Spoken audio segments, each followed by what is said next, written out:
Joining me now is longtime Atlanta trial lawyer Pate and former federal prosecutor and current criminal defense attorney Jerry Froelich. Both gentlemen, it's always good to see you and enjoy hearing your point of view on this story in particular. Pate, I want to start with you. Any surprises in this indictment? Well, the district attorney's office has always suggested they had more evidence than they presented at the probable cause hearing. So I expect this grand jury heard more evidence than we heard, and they were able to get the malice murder charge added to this indictment. I was somewhat surprised to see them add these charges about sexual exploitation and the that's what I wanted to ask you both. I mean, what does that have to do with the case when you really look down on the, the core of it? Right. A little boy died in a hot car. I don't think it had anything to do with the murder allegation, but I think the DA wanted to add it to the case so that they could get that evidence in at the murder trial. So if they add this count to the indictment, then they have an argument that they should be able to present all of that evidence. Jerry? Yeah, I think it would be a mistake to do that. I think you're treading on dangerous ground. Did that surprise you that was included? It surprised me that they included that. The way the indictment is put together, I think, with the exception of that, is pretty good. If you remember the case down in Florida, the woman whose child was missing, then they found the body. They just charged her with malice murder and sought the death penalty. And the jury couldn't come with that verdict. Here, they've given some options, cruelty to children. So the district attorney's doing a very wise thing. He's protecting himself with giving them a range of charges. So that he can get a conviction on something. That's correct. That's what's going on here. And as I said, I'd be very careful, I would, a district attorney, to try those, the exploitation of children, dissemination of harmful material to minors. That seems out of place, but you're saying he's protecting himself. Let's talk about the possibility of the death penalty here, still yet to be decided. Jerry, as a former prosecutor, how do you make an argument for the death penalty? Well, we don't know all the evidence, but you have to have pretty strong evidence to show that it was deliberate and planned. It also, why it's giving the prosecutor leverage. He's probably going to try to negotiate a plea. And one of the things you can take off the table. They're pushing him. They're twisting his arm here in this scenario. I don't think there's any doubt about it. Try to make a plea here.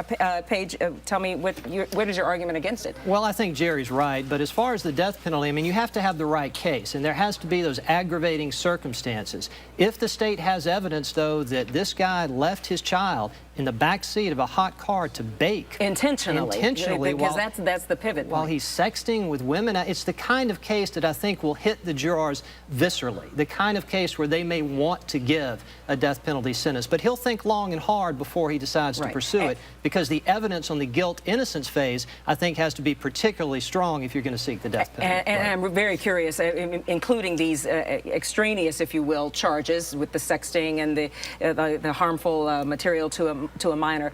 Is part of that the strategy to affect the jurors viscerally? Oh, I think so. And Jerry may be right that it's a mistake because it could lead to reversible error. Yeah, I don't have any doubt that that's why it's thrown in there. And maybe a hope of being able to, a judge just to rubber stamp it and say, we'll let you try that section of it too.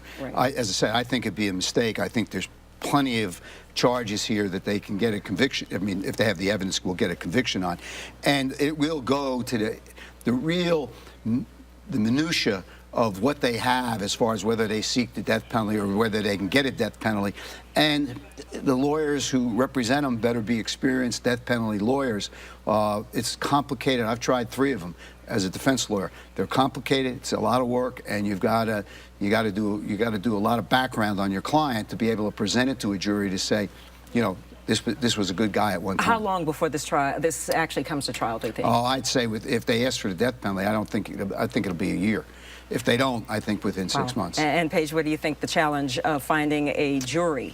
Well, it's going to be difficult in Cobb County, but it's going to be difficult anywhere. You're not going to find people who have not heard about this case by the time it reaches the trial stage. So the test is not whether you've heard about it. The test is whether you can still be objective. So they may end up trying this case in Cobb County, although I expect the defense lawyers will want to get it out of Cobb County any way they can. And I would imagine, I mean, everybody's got an opinion on this case. I mean, it's got so many elements to it that everybody is talking about. It has an opinion. So I would imagine finding an impartial jury, not just the jury, but impartial jury, as you point out, might prove to be rather difficult. Sure. Sometimes a judge will wait until you get to the point where you're trying to select a jury to see if you can get a fair one. But in a case like this, I anticipate they'll make the decision to move it before that. Yeah, I agree, and I think that probably the best spot for the defense would be up in North Georgia on the Tennessee borderline, where their news is covered.